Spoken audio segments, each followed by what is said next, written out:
السلام عليكم، ازيكم حبيباتي؟ اخباركم ايه؟ اتمنى تكونوا بخير. ما تنسوش بقى اللايك والاشتراك في القناه وفعلوا زر الجرس عشان يوصلكوا كل جديد. ان شاء الله النهارده مع بعض هنخزن الملوخيه بطريقه سهله جدا، ان شاء الله تعجبكم. طريقه تحفظها من السنه للسنه. كل سنه وانتم طيبين. بقى ده موسم الملوخيه. جبت كده كميه من الملوخيه النهارده ما شاء الله، وبدات بقى ان انا اغسلها كويس قوي وقطفتها زي ما انتم شايفين كده.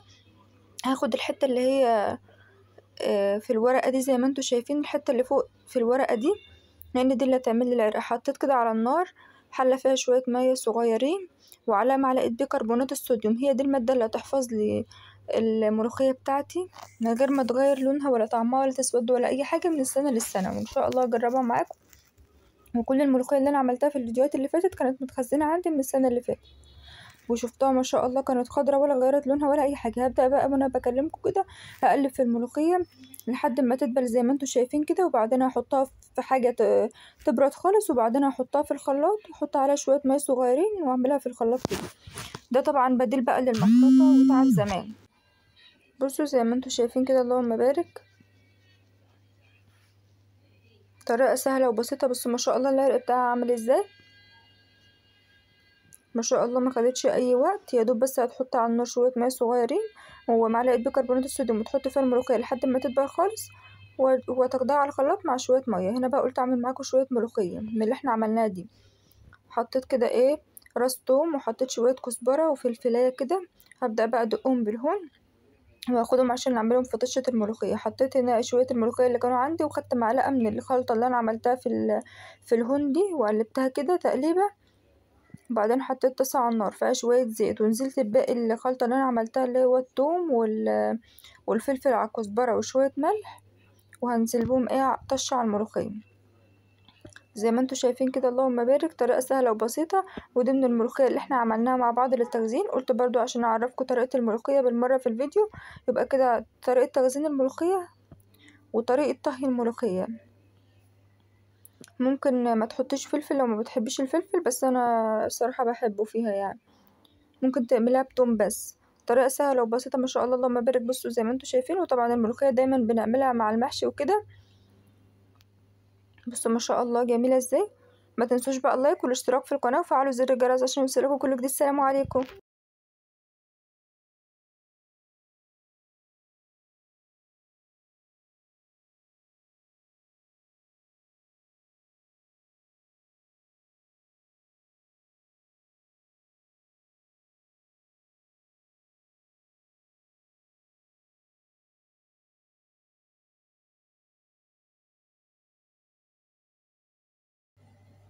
يدوب شوية ماء صغيرين زي ما انتوا شايفين. بصوا الكمية. هبدأ بقى اخد اهو، اللهم بارك. هبدأ كده احط كل الكمية بتاعتي واسيبها بقى على النار كده، واقلب بقى كل شوية اجيب اللي تحت فوق لحد ما كل الملوخية بتاعتي تدبل. بصوا زي ما انتوا شايفين كده. لما تدبل، كل ما تدبل كل ما الكمية تقل. بصوا الكمية كانت الحلة كلها مليانة، لما تدبل هتفضل تقل تقل لحد ما تكون شوية صغيرين خالص في الاخر. بصوا ما شاء الله.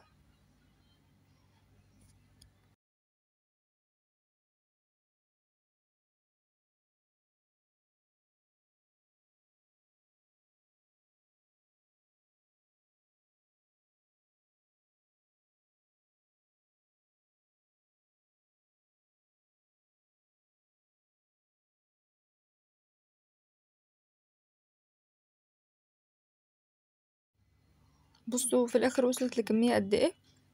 خلاص كانت كلها كده دبلت معايا.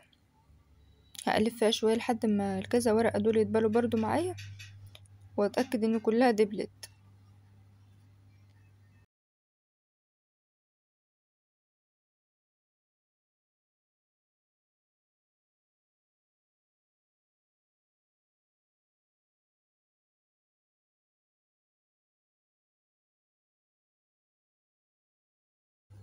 خلاص كده كانت كل الكمية دبلت. هبدأ بقى اطلعها واسيبها لحد لما تبرد شوية.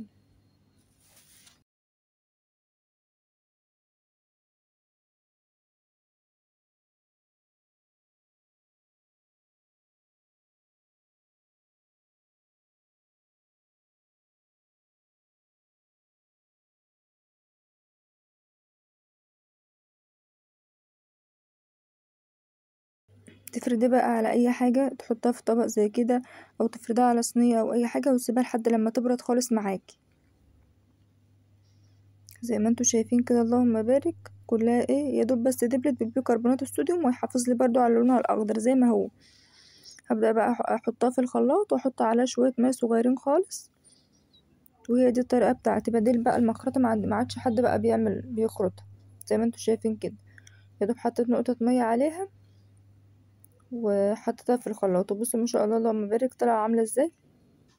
هحط بقى كل الكمية كلها، يا دوب بس ايه نقطة مية صغيرة خالص، مش هكتر مية عشان انا عاوزاها تقيلة كده وحلوة زي ما هي. بصوا ما شاء الله اللهم بارك عاملة ازاي. ولو لقيتي حتة تخينة او كده او ما اتفرمتش قوي هتاخدها تاني. عندك كبة طبعا هيبقى افضل. المهم ان انت تعمليها ايه، مش تعمليها في المخرطة ولا كده.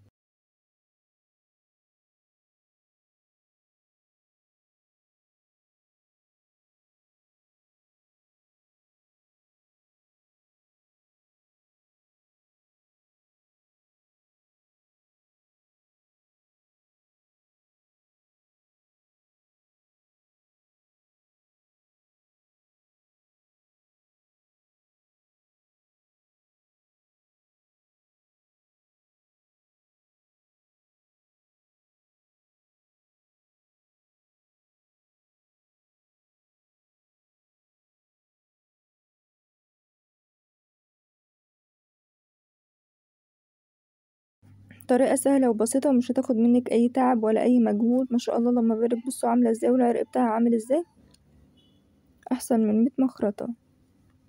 المخرطة طبعا متعبة وكده. دول ايه سبت شوية كده وقلت بقى اعمل ايه شوية منهم. حطيت راس توم كده قشرتها وفلفلاية حمرا وشوية ملح وشوية كزبرة واعملهم في البتاعة دي الهون دي هفرمهم حلو.